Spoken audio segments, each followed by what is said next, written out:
نحمده ونصلي على رسوله الكريم أما بعد فأعوذ بالله من الشيطان الرجيم بسم الله الرحمن الرحيم رب اشرح لي صدري ويسر لي أمري واحلل عقدة من لساني يفقهوا قولي۔ السلام علیکم ورحمۃ اللہ وبرکاتہ۔ ناظرین، پروگرام دعا کیجئے کے ساتھ آپ کی خدمت میں حاضر ہیں۔ آج ہم انشاءاللہ دل کی سلامتی کے لیے دعائیں آپ کے ساتھ شیئر کریں گے، کیونکہ دل ہی تو سب کچھ ہے۔ اگر دل درست ہوا تو سب کچھ درست ہو جائے گا، اور اگر دل بگڑ گیا تو ہر چیز بگڑ جائے گی۔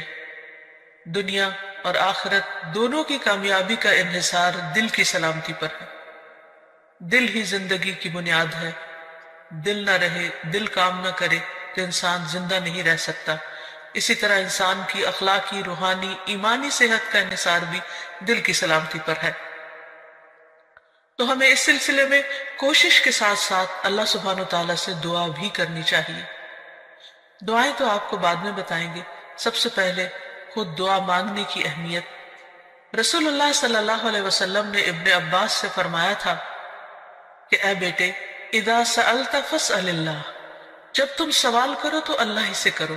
وَإِذَا اسْتَعَنْتَ فَاسْتَعِنْ بِاللَّهِ، اور اگر تم مدد مانگو تو اللہ ہی سے مدد مانگو۔ یعنی ہر معاملے میں اپنے رب کے سامنے ہاتھ پھیلاؤ، اسی سے توقع رکھو، اسی پر توکل کرو اور اس سے مانگتے رہو، کیونکہ مانگنا اس کو پسند ہے۔ وہ مانگنے والوں سے، یعنی اللہ سے جو مانگتے ہیں ان سے وہ محبت کرتا ہے، اور اللہ کے سوا کسی اور کو نہیں پکارنا چاہیے۔ اس سلسلے میں قرآن مجید میں آتا ہے ان الذین تدعون من دون اللہ عباد امثالکم فادعوہم فلیستجیبوا لکم ان کنتم صادقین۔ جن لوگوں کو تم اللہ کے سوا پکارتے ہو وہ تو تمہاری ہی طرح کے بندے ہیں، یعنی ان سے مانگتے ہو، انسانوں سے مانگتے ہو۔ اگر تم اپنے دعوے میں سچے ہو تو ضروری ہے کہ جب تم انہیں پکارو تو وہ تمہیں اس کا جواب دیں۔ خصوصاً مرے ہوئے لوگوں کو اگر پکارا جائے تو وہ ہماری پکار کہاں سے سن سکتے ہیں؟ سویا ہوا انسان ہماری پکار نہیں سنتا تو فوت شدہ کیسے سن سکتا ہے؟ اسی لیے قرآن مجید میں اللہ کے سوا کسی اور سے مانگنے سے، دعا کرنے سے منع کر دیا گیا۔ فرمایا فَلَا تَدْعُ مَعَ اللَّهِ إِلَٰهًا آخَرَ فَتَكُونَ مِنَ الْمُعَذَّبِينَ، بس اللہ کے ساتھ کسی اور کو الہ نہ پکاریے۔ یعنی الہ وہ ہوتا ہے جس کے پاس انسان اپنی حاجات لے کر جاتا ہے، جس سے دعا کرتا ہے، جس کے آگے سجدہ کرتا ہے، جس کے نام پر قربانی کرتا ہے، جس کو خوش کرنے کے لیے سارے کام کرتا ہے، بھاگ دوڑ کرتا ہے۔ تو اللہ کے ساتھ کسی اور کو الہ نہ پکاریے، ورنہ آپ بھی سزا پانے والوں میں سے ہو جائیں گے۔ یعنی اللہ سبحانہ وتعالیٰ کسی صورت میں بھی شرک کو پسند نہیں فرماتے۔ اور پھر یہ بھی یاد رکھیے کہ دعا کرنے سے پہلے اللہ سبحانہ وتعالیٰ کی حمد و ثنا ضروری ہے۔ لا الہ الا اللہ وحدہ لا شریک لہ، لہ الملک ولہ الحمد وہو علی کل شیء قدیر۔ اس کلمے کو پڑھیے یا کوئی اور حمد و ثنا کے الفاظ جو بھی آپ کی چوائس کے ہوں، کیونکہ حمد و ثنا تو اصل میں اللہ کی محبت کے ساتھ ہی آتی ہے۔ جتنی محبت زیادہ ہوگی اتنی خوشی کے ساتھ آپ اللہ کی تعریف کریں گے۔ پھر اسی طرح درود شریف پڑھنا نہیں بھولیے۔ درود شریف پڑھنے سے 10 رحمتیں آتی ہیں، دعائیں قبول ہوتی ہیں۔ اور پھر یہ کہ دین اور دنیا کی ہر بھلائی اللہ تعالیٰ ہی سے مانگیے، اور خصوصاً ہمارے آج کا جو موضوع ہے یعنی قلب سلیم، سلامت دل، اس کی دعا اللہ سبحانہ وتعالیٰ سے مانگیے کہ اے اللہ تو مجھے قلب سلیم، سلامت دل عطا فرما، کیونکہ قیامت کے دن انسان کو نہ مال کام آئے گا نہ بیٹے کام آئیں گے، مگر جو اللہ کے پاس سلامت دل لے کر آیا۔ اللہ تعالیٰ فرماتے ہیں يوم لا ينفع مال ولا بنون إلا من أتى الله بقلب سليم۔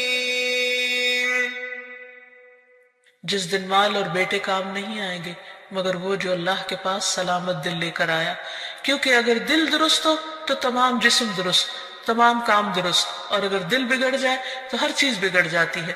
رسول اللہ صلی اللہ علیہ وسلم نے فرمایا بے شک جسم میں گوشت کا ایک ٹکڑا ہے، اگر اس کی اصلاح ہو گئی تو تمام جسم کی اصلاح ہو گئی، اور اگر وہ خراب ہو جاتا ہے تو سارا جسم خراب ہو جاتا ہے. سنو وہ دل ہے. اور پھر آپ نے دل ہی کی طرف اشارہ کرتے ہوئے فرمایا کہ تقویٰ ہاں ہونا، تقویٰ یہاں پر ہوتا ہے، یعنی اللہ کا ڈر جو تمام معاملات کو درست کرتا ہے. دل کے سلسلے میں یہ بات بھی یاد رہے کہ دل کی حالت ہمیشہ بدلتی رہتی. اگر آپ ایک دفعہ اپنے دل کو صحیح رستے پر لے بھی آئے تو کوئی گارنٹی نہیں کہ وہ ہمیشہ صحیح رہے گا، کیونکہ اس کے پلٹنے میں کچھ دیر نہیں لگتی. اس بات کو حدیث میں بہت اچھی طرح بیان کیا گیا ہے.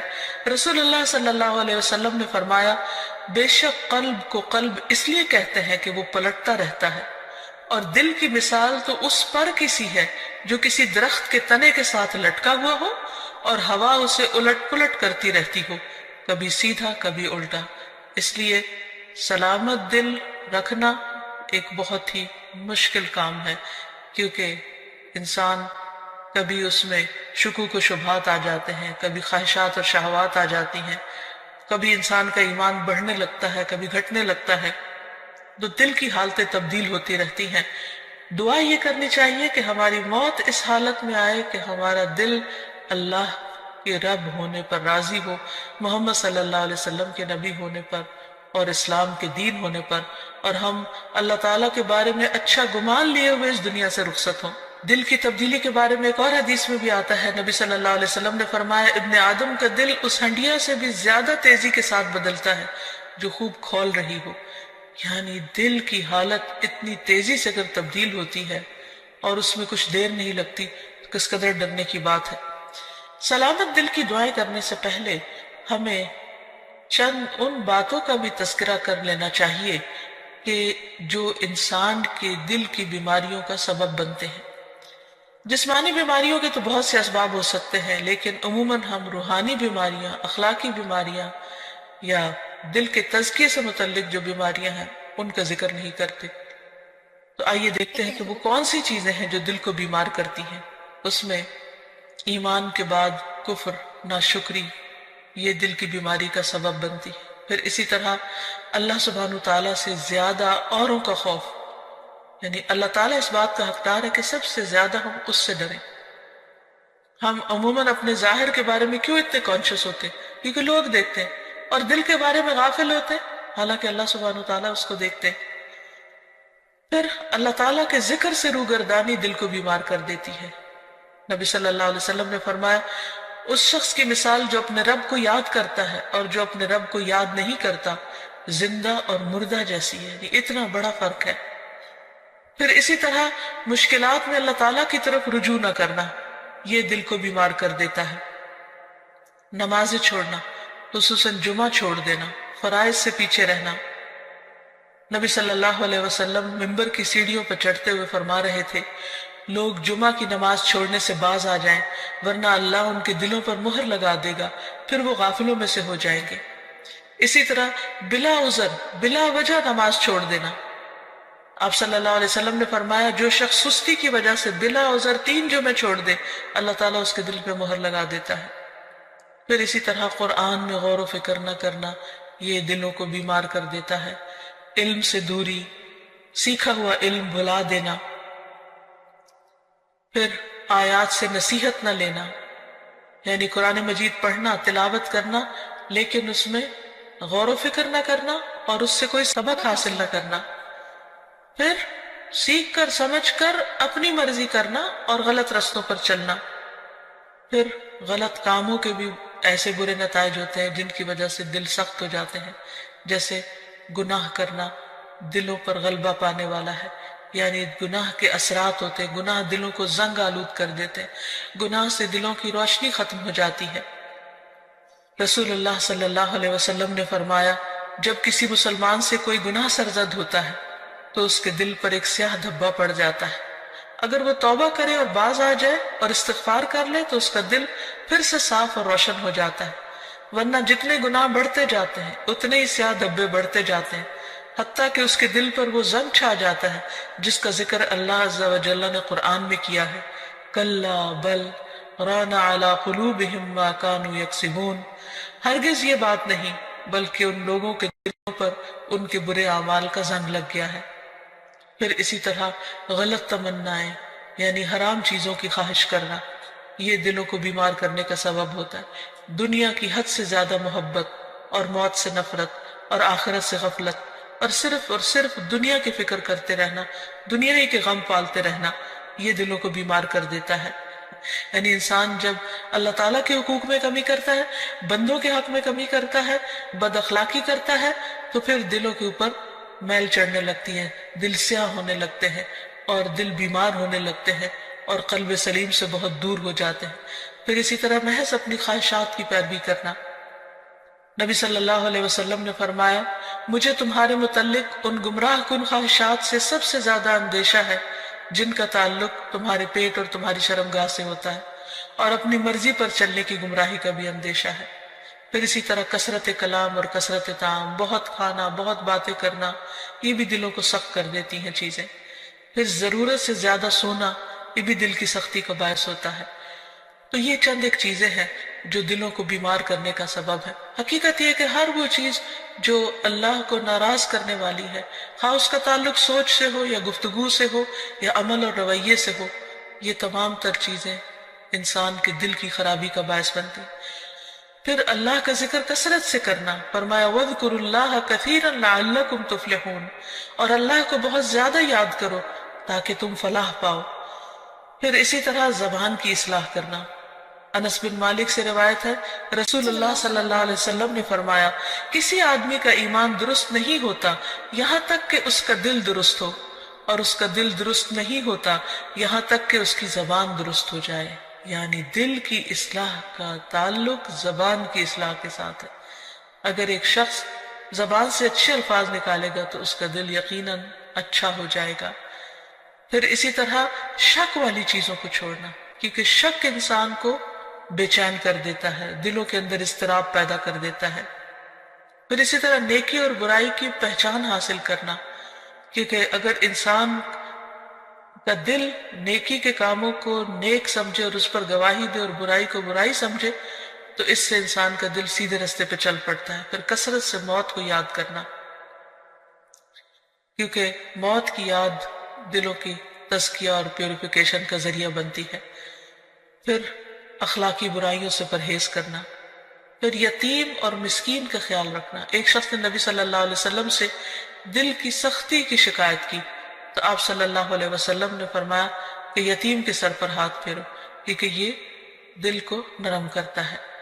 پھر اسی طرح بعض علماء نے کہا کہ دل کی اصلاح 5 چیزوں کے ساتھ ہوتی ہے۔ نمبر 1، غور و فکر کرتے ہوئے قرآن مجید کی تلاوت کرنا۔ نمبر 2، پیٹ کو خالی رکھنا، یعنی روزہ وغیرہ رکھنا۔ نمبر 3، رات کا قیام، سحری کے وقت اللہ کے آگے گڑ گڑانا، کیونکہ رات کے اس حصے میں دعائیں بہت قبول ہوتی ہیں۔ نمبر 4، نیک لوگوں کی مجلسوں کو اختیار کرنا، اچھی صحبت۔ اور نمبر 5، حلال کھانا۔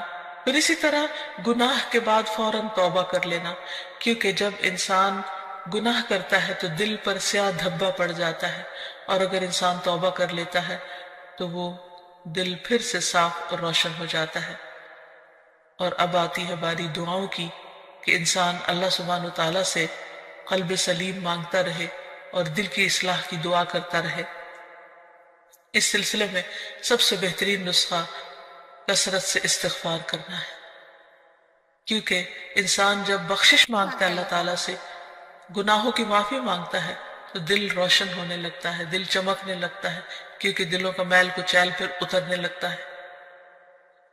اس سلسلے میں رسول اللہ صلی اللہ علیہ وسلم نے فرمایا، میرے دل پر پردہ سا آ جاتا ہے، اسی وجہ سے میں ایک دن میں 100 مرتبہ اللہ سے استغفار کرتا ہوں۔ یہ اللہ کے رسول صلی اللہ علیہ وسلم فرما رہے ہیں۔ آپ صلی اللہ علیہ وسلم استغفار کی کثرت کو دلوں کی روشنی کا ذریعہ بتا رہے ہیں۔